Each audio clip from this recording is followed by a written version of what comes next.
Bonjour, pour ceux qui ne me connaissent pas encore, moi c'est Peli. Je vous souhaite la bienvenue sur Libre Antenne.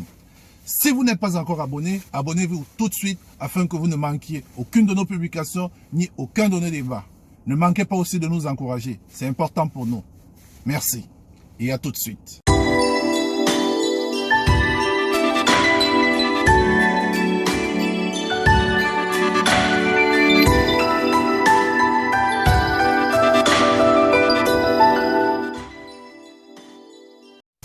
Alors les amis, comme je vous disais tout à l'heure, aujourd'hui nous allons parler de quelque chose qui peut nous arriver à nous tous, dans la rue, dans nos familles, un peu partout dans nos lieux de service. Pour illustrer cela, je vais vous raconter une petite histoire que j'ai vécue moi-même quand j'étais au Cameroun il y a de cela 1 an et quelques mois. Pour bien comprendre, souffrez de me suivre jusqu'à la fin de la vidéo, ça va vous intéresser. Alors j'arrive au Cameroun, je vais rendre visite à ma mère. Et pendant que nous étions en train d'effectuer quelques petits travaux, un cousin s'amène, il me dit qu'il veut mon téléphone. Et puis je lui dis, je ne peux pas te donner mon téléphone parce que ce téléphone, il me sert à beaucoup de choses. Et puis le gars me dit, vous savez quoi, j'ai comme impression que nous venons accompagner les autres sur terre, on ne peut pas s'acquérir ce genre de choses. Et vous, quand vous êtes là, vous nous utilisez et quand il faut nous rendre service, vous trouvez toujours un moyen de vous échapper. Je lui dis non. Tout le monde a un rôle bien précis sur Terre. Tout le monde a une importance. Comme nos 5 doigts sont différents, c'est comme ça que les gens sont différents les uns des autres. Mais chaque doigt sur ses mains, comme vous le voyez, a une importance particulière. Et c'est comme ça que chaque être humain sur Terre a une importance particulière. Donc, ne dites plus jamais, j'ai dit aux jeunes, ne dites plus jamais que tu n'as pas d'importance, que tu as comme impression que tu es venu accompagner les autres sur Terre. Il n'y a personne qui soit venu accompagner les autres sur Terre. Il faut savoir profiter de chaque instant de la vie que Dieu t'a donné, à ton niveau, à ton seuil, comme il te le donne. Ce que Dieu a prévu pour toi, tôt ou tard, tu l'auras. Est-ce que vous savez qu'il y a des gens qui sont couchés dans les lits d'hôpitaux, qui ne peuvent pas se lever? Il y a des aveugles qui ne voient pas, des handicapés qui ne marchent pas.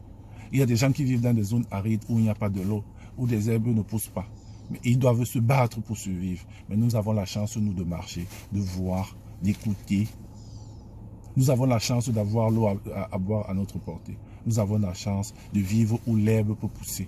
Mais nous nous plaignons toujours, nous avons comme impression que nous accompagnons les autres. Non, ne soyez pas ceux-là qui envient des voitures, qui envient de l'argent, qui envient ceux qui sont bling-bling, parce que vous ne savez rien de la vie de ces gens-là. Chacun doit profiter de ce qu'il a et se contenter de ce qui est à son niveau. Voilà ce que j'ai dit à ce jeune. Et pour ajouter, je lui ai dit en passant que, mon cher frère, tu sais, chaque service que tu rends à quelqu'un sur terre, n'attends rien parce que Dieu va te récompenser. C'est Dieu qui récompense. Et parfois, Dieu utilise les gens pour nous récompenser, mais nous réussissons toujours, nous, à passer à côté de ce que Dieu a prévu pour nous en refusant d'accorder des petits services à des personnes que nous jugeons pas importantes pour nous. Tu peux croiser un aveugle dans la rue qui te demande de lui tendre la main et tu juges que sa main est sale, il est sale, tu ne peux pas l'aider à traverser la route. Tu peux trouver un handicapé qui n'arrive pas à faire quelque chose, tu refuses de l'élever. Une vieille personne qui a un sac qui pèse, tu refuses de l'élever.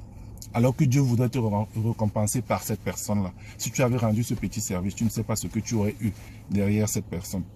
Et pourquoi je disais au petit, je lui disais que mais si tu avais puisé de l'eau à maman, parce que maman se plaignait qu'elle n'avait personne pour lui puiser de l'eau, et tous les petits que je voyais là, ils venaient seulement peut-être quand j'étais là. Si tu lui avais puisé de l'eau et je serais passé, peut-être j'avais vu, je te récompensais d'une manière. C'est pas pour dire que pour recevoir quelque chose, tu dois automatiquement faire quelque chose pour quelqu'un. Non, mais c'est pour dire quoi? Quand tu fais quelque chose, tu peux être récompensé d'une certaine façon.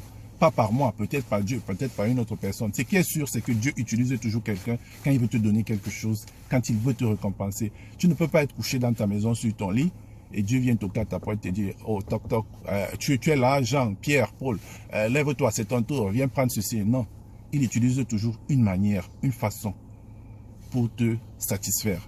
Et à toi de profiter, à toi de voir ça au juste moment. Mais si tu passes à côté, tu passeras toujours à côté de ta vie et tu vas toujours repousser les échéances que Dieu a prévues pour toi. C'est pour ça que je te dis, chers jeunes, vous qui me suivez, faites très attention à ce qui nous arrive. Ne vous fiez pas à ce que vous voyez seulement. Suivez votre instant. Merci et à très bientôt sur Libre Antenne.